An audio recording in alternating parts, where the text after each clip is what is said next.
자, 유대인과 이방인이 만나는 거 위법이라는 겁니다. 영어로 하면 일리걸이란 말입니다.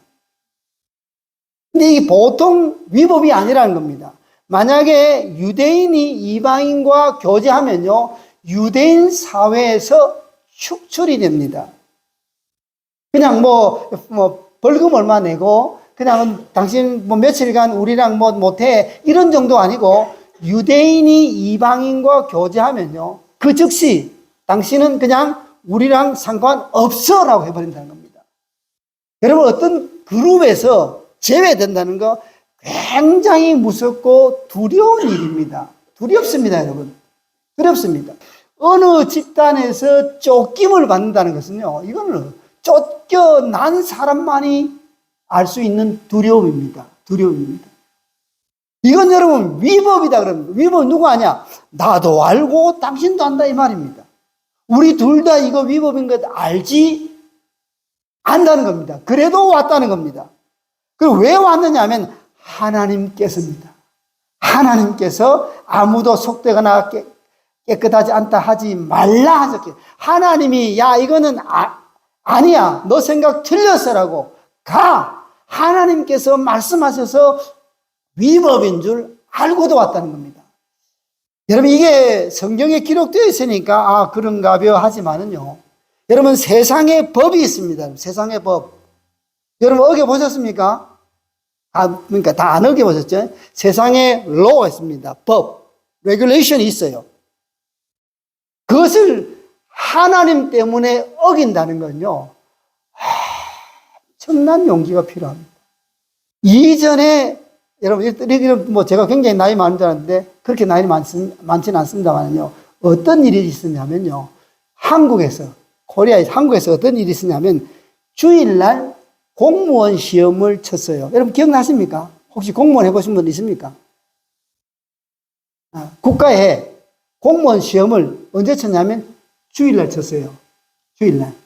그럼 예수 믿는 사람이 공무원 시험 치러 가야 돼요? 아니면 주일날 예배 드리러 가야 돼요? 그렇습니까? 장로교에서 공무원 안 됐구만. 근데 공무원이라는 것은 굉장히 좋은 직업이에요. 잡이. 예? 가보면 잡이 얼마나 좋아한대, 그때. 근데 하필이면 그 시험을 꼭 주일날 쳐요. 주일날. 희한했어요. 저희들이 공부할 때도 굉장히 고민을 많이 했습니다. 야, 이거 어떻게 시험 치러 가야 돼? 아니면 교회 가야 돼? 여러분, 이게 그냥 지금이야 다 웃죠. 막상 우리에게 닥쳐보십시오. 만약에 미국이요, 모든 어떤 법적인 것은 주일날 한다고 할 때 여러분 주일날 교회 오시겠어요? 거기 가시겠어요? 교회 오십니까? 확실하게 말해요. 에이, 목사님, 난 다 끝났으니까 그럴 일 없을 테니까 교회 오지요. 근데 만약 우리의 자녀들에게, 우리 젊은 자녀들에게 그런 일이 닥칠 때 과연 그들이 그 시험, 그 기회를 버리고 교회에 오겠느냐, 이 말입니다. 그 기회를 버리고 교회로 올 자녀들이 얼마나 있느냐, 이 말입니다. 우리도 벌벌 떨리는 일 아닙니까? 실제로 당하면요. 이게 위법이라는 말입니다. 그런 엄청난 불이익이 앞에 있음에도 불구하고 누가요? 하나님께서 가라 하니까 갔다는 겁니다. 굉장한 믿음입니다. 그리고 하나님의 부름을 사양하지 아니하고 왔느라 그랬습니다. 내가 여기 온 것은 당신이 좋아서도 아니에요. 고넬료 당신이 너무 대단해서도 아니고 나로서는 도무지 갈 수 없는데 내가 믿는 하나님께서 가라고 하셔서 왔어요. 하나님이 보내셔서 내가 사양하지 않고 왔어요. 사랑하는 여러분, 오늘날 우리의 발걸음이 어떻게 움직입니까? 어느 곳으로 움직여요, 여러분? 하나님의 유익을 위해서 움직입니까? 아니면 나의 유익을 위해서 움직입니까? 솔직히요. 우리의 발걸음은 당연히 내가 유익되는 대로 가지요. 안 그렇습니까, 여러분? 저만 그래요? 당연히 내가 좋은 곳으로 가고, 당연히 내가 좋아하는 곳, 당연히 내게 이익되는 곳, 당연히 나를 잘 받아주는 곳, 여기 가면 잘 되는 곳, 출세하는 길, 그쪽으로 가지. 하나님이 부르시는 곳으로 언제 갑니까? 왜 갑니까, 여러분? 안 가지 않습니까? 이게 쉬운 일이 아니라는 겁니다.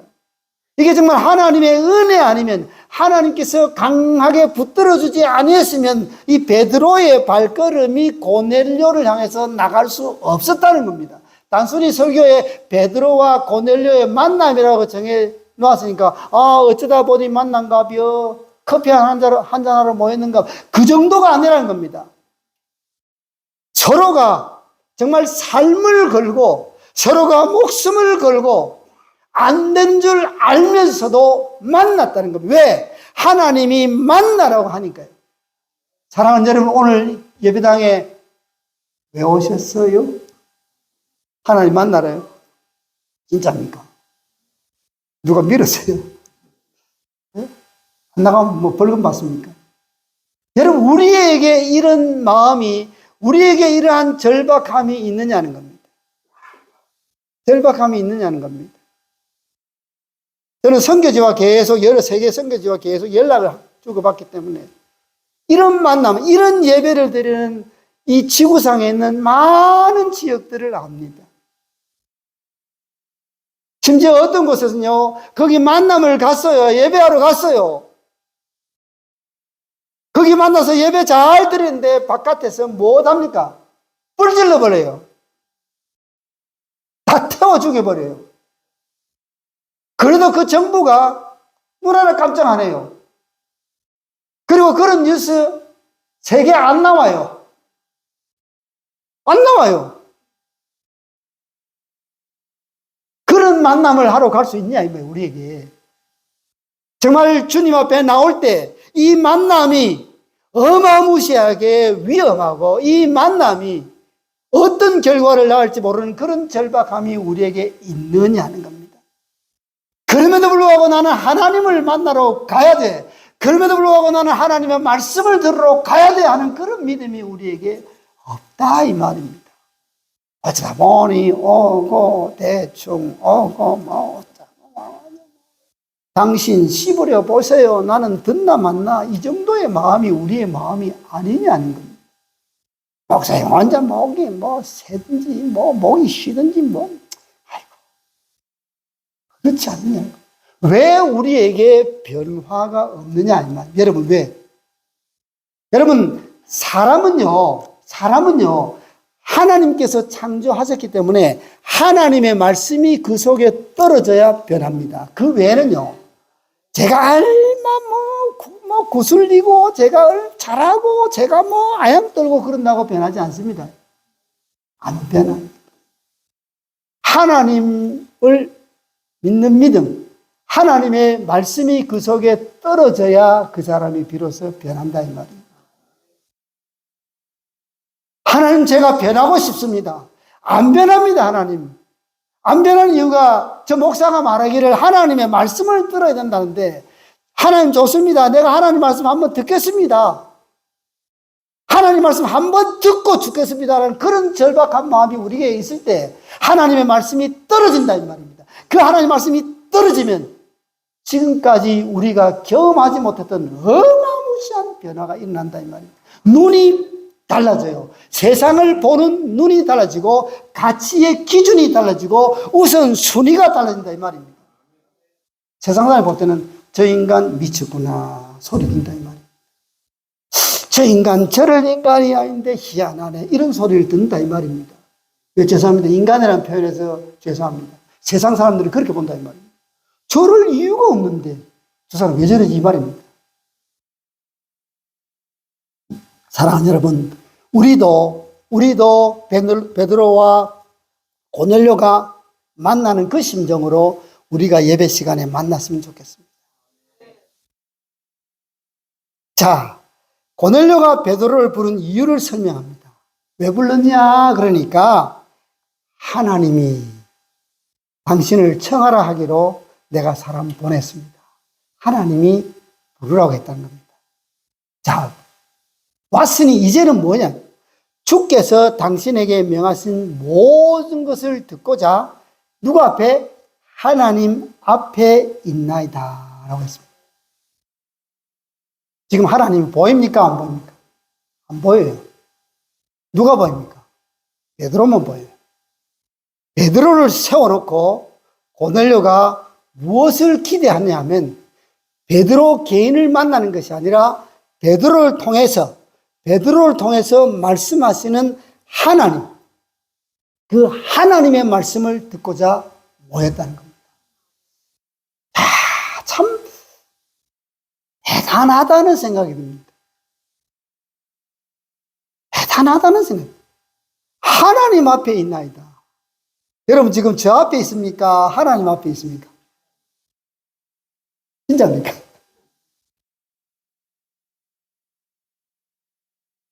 가끔 목회자로서 좀 죄송한 것이 있습니다. 어떤 게 죄송하냐면 하나님, 제가 서서 하나님을 가리우는 것은 아닙니까? 그게 제일 큰 고민이고 두려움입니다. 하나님, 부족한 저를 통해서 사랑하는 성도들이 하나님을 볼 수 있으면 참 좋은데 제가 앞에서 얼쩡얼쩡 거려가지고 성도들이 하나님을 뵙지 못하면, 하나님을 만나지 못하면 어떡합니까? 하는 두려움이 목사들에게는 있습니다. 그렇잖아요. 이렇게 열심히 하고, 할렐루야! 그냥 이렇게 하고, 그냥 쫙 넘어지고, 그냥 쫙 병 낫고, 이러면 사람들이 누굴 봅니까? 이야, 저 목사 대단하네. 그러잖아요. 또 별 볼일 없어 보십시오. 아이고, 그러면서 하나님을 못 보잖아요.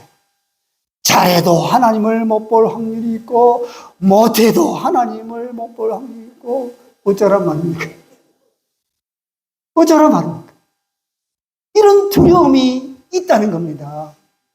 사랑하는 여러분, 두렵고 떨리지만은, 부족한 종이 여기 서 있지만은, 여러분 저를 통해서 여러분이 믿는 하나님을 꼭 만나시기 바랍니다.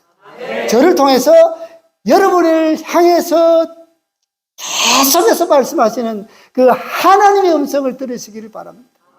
저는 그저 통로입니다. 딜리버리맨입니다. 여러분, 딜리버리맨입니다. 피자 딜리버리 하면 딜리버리맨이 피자 만든 건 아니잖아요. 만든 분이 따로 있잖아요. 요리사가. 제가 하나님 말씀을 이렇게 있는 말씀을 여러분에게 딜리버리 하지만 이 말씀의 주인이 있잖아요. 그분을 만나시기 바랍니다. 어떻게 만날 수 있느냐? 고넬료의 마음이 있어야 우리가 만날 수 있다는 겁니다. 내가 비록 저 목사 앞에 있고, 내가 비록 저 목사의 말을 듣지만 저 목사를 통해서 하나님의 말씀을 듣고 내가 저 목사 앞에 있는 것이 아니라 하나님 앞에 있다는 겁니다. 그래야 들립니다. 저의 부족함과 연약함은 여러분 제껴버리세요. 저거는 그냥 딜리버리니까. 딜리버리맨인데 뭐. 그렇게 이해하고 넘어가시기 바랍니다. 자, 이제 베드로가 무엇을 전합니까? 복음을 전하는데요. 베드로가 먼저 은혜를 받았습니다. 여러분, 그 설교자가요, 이 말씀에 자기가 먼저 은혜를 받아야 돼요. 제가 보니까요. 내가 은혜를 받아야 전합니다, 여러분. 내가 은혜를 안 받으면요, 못 전해요. 아무 소용이 없어요. 그냥 이야기하는 겁니다. 그렇다 합디다. 저렇다고 그럽디다. 뭐 것이라고 하네요. 그건 아무 소용 없어요. 그건 어린애도 할 수 있어요. 자, 베드로가 먼저 은혜를 받았다는 겁니다. 무슨 은혜를 받았습니까? 하나님은 사람을 뭘로 보지 않는다고요? 외모로 보지 아니하신다는 겁니다. 여러분, 왜 하나님께서 사람을 외모로 안 보실까요? 궁금하지 않습니까? 잘 모릅니까? 이거 아셔야 되는데. 왜 하나님께서는요, 사람을 이렇게 외모로 판단을 안 하시냐, 이 말입니다. 그 이유는 좀 아셔야 되는데, 그 이유는요, 하나님이 저와 여러분들을 만드셨기 때문에 그렇습니다. 이걸 여러분, 이렇게 이해하기 쉬우면, 여러분 자녀가 한 5명 있는데, 그 자녀 보고 말 잘 듣는 자녀도 있고, 말 안 듣는 자녀가 있어가지고, 막 그 자녀를 욕해 보십시오. 사람들이 누구를 욕하겠습니까? 그 자녀를 욕하겠습니까? 그 자녀를 낳은 아버지, 어머니를 욕하겠습니까? 누가 낳으라 그랬나? 자기가 낳은 거. 이전에 참 웃기는 이야기가 있었지 않습니까? 말 안 듣는 자식이 있으니까 아버지가 막 조업했습니다. 이러면 쳤어요. 말 좀 들어라, 말 좀 들으니까 그 아들이 한 말이 여러분 웃기는 말 있지 않습니까? 저는 그 말이 굉장히 와닿는 것이, 때리세요. 네 새끼 죽지, 내 새끼 죽냐? 라고 하는 희한한 놈이 있었다는 거 아니에요. 아버지가 가만히 보니까 지 새끼는 없지, 내 새끼는 있지. 저 패봐야 누구 새끼는? 내 새끼 죽는 거예요. 저 그냥 웃기는 이야기인데 저는 굉장히 와 닿았어요. 우리 하나님 입장에서 똑같다는 겁니다. 내가 뭐 마귀 새끼입니까? 아니잖아요. 하나님 자녀 아닙니까? 하나님 자녀. 그러니 하나님은 사람을 외모로 판단하신다, 안 하신다? 하면 하나님이 이상하죠. 하나님이 이상하죠. 그잖아요. 자기가 만들어 놓고, 이거 잘못 만들었네. 그럼 누구, 우짜란 말입니까? 이게 하나님이 외모로 보지 아니하시는 이유가 이겁니다. 우리가 누구 것이라고요? 주님의 것, 하나님의 것이기 때문에 그렇습니다. 그 때문에 우리를 향한 하나님의 사랑은요, 먼저 사랑할 수밖에 없고 끝까지 사랑할 수밖에 없어요. 밖에 없어요. 어르신들이 그러잖아요. 10손가락 중에 제일 아픈 손가락이 어떤 손가락이에요? 강하고 그런 손가락이 아니고 제일 약한 놈. 그 놈이 제일 아프잖아요, 여러분. 하나님도 마찬가지예요, 여러분. 마찬가지라니까요. 마찬가지라니까요. 여러분, 당자의 비유인데, 실제로는 여러분, 당자의 비유가 아니고 아버지 비유입니다. 아버지 비유. 아버지가 여러분, 옆에 누가 어떤 아들이 있었습니까? 잘하는 아들이 있었다니까요. 말 잘 듣죠. 일 잘하죠. 아버지 이렇게 하면 이렇게 하고 저렇게 하면 저렇게 하면 얼마나 좋아요. 근데 어느 놈 생각이 있었다고요? 도망간 놈. 지 애비 살아있는데 아버지 빨리 돌아가시고 재산 절반 주세요라는 그런 정말 천인공노할 인간.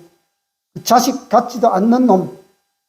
그게 가가지고 저기 가서 기생들하고 탕진하고 지금 돼지 우리 속에서 돼지처럼 살다가 아이고 여기서 죽거나 아버지 집에 가서 종이 돼서 죽거나 똑같다라고 생각하고 아버지 집에 돌아오는데 돼지 여물 뒤집어 쓰고 저 같으면은 빨리 달려가서 몽둥이를 한 20대는 쳐놓고 이제 시작할 것 같아요. 여러분들은 참 좋으신 아버님. 혹시 이렇게 이 비유처럼 확 안아주신다면 제가 그 자녀들한테 연락할게요. 아버지 애 좀 먹여라. 재산 한 반 좀 빚다 해가지고. 그러다 우리 아버지, 니네 아버지 받아주신다더라. 어디 있습니까? 반쯤은 죽여놔야죠. 반 더 죽여놔야죠. 너 오기만 기다렸다. 죽기 전에 온 거 얼마나 다행인지 모른다. 너 죽고 나 살자. 그냥 죽여버리겠어요. 그런데 아니잖아요. 아니잖아요. 껴안고, 아이고, 들어버려. 입 맞추고, 새 옷 갈아입히고, 또 잔치하고. 여러분, 맏아들을 욕하는데요. 저는 맏아들 입장을, 저는 150% 이해해요. 저는 더 그랬을 거예요. 우리 아버지, 그 사람이 사람이냐? 인간이냐?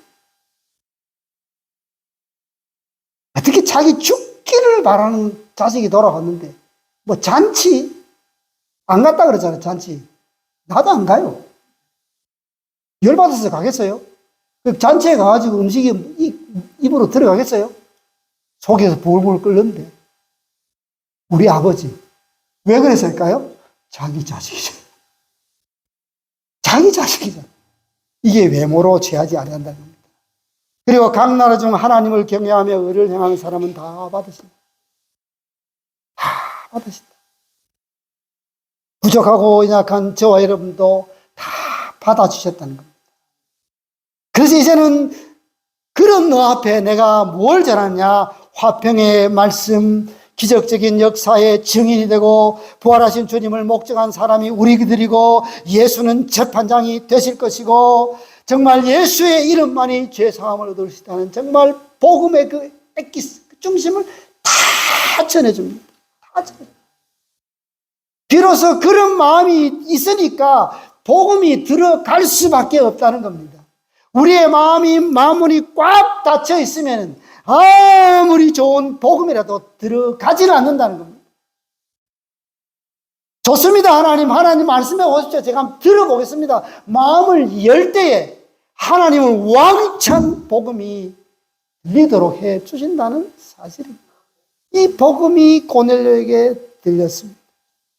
그리고 이 고넬료를 통해서 어떤 역사가 일어난지 성경은 기록하지 않았지만 저희들 많은 학자들은 그렇게 봅니다. 여러분, 로마가 한순간에 복음화가 되었다고 생각하지 않습니다. 이런 백부장들이, 이런 하나님의 사람들이, 여러분, 로마는요, 죄송하지만 하층부터 이렇게 복음화가 된 것이 아니고 상층부터 복음화가 됐어요. 상류층부터. 여러분 잘 아시지 않습니까? 왕가, 그러니까 황제 쪽, 그쪽부터 막 복음화가 되는데, 그럴 수밖에 없는 것이 뭐냐 하면, 이 복음을 들은 로마 사람들 치고 복음 들은 사람은 상류층 사람들이었습니다.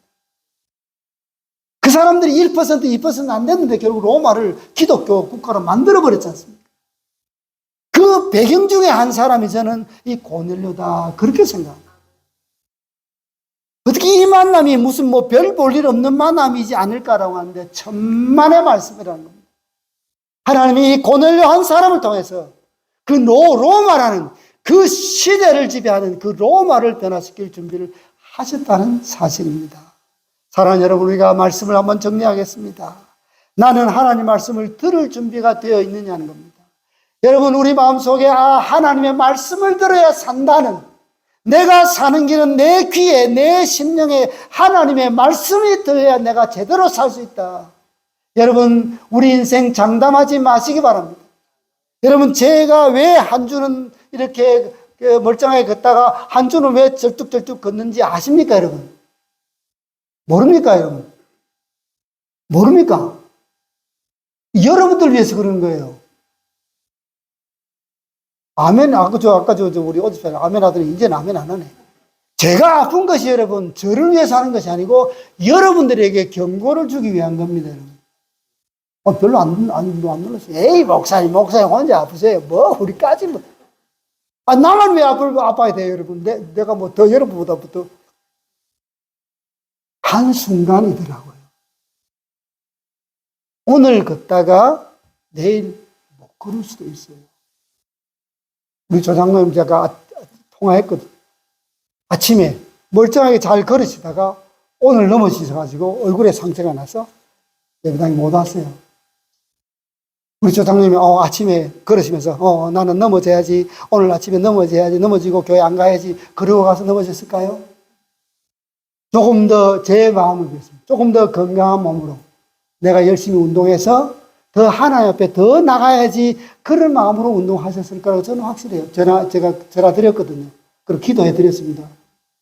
장로님 여기서 같이 예배 못 드리지만 거기서도 하나님 은혜가 우리가 여기서 내려준 하나님 은혜가 똑같이 내리기를 바랍니다라고 기도해 드렸습니다. 그 기도했는데 그 마음이 와닿아요. 언제 넘어질지, 언제 무슨 일이 있을지 누가 압니까, 여러분?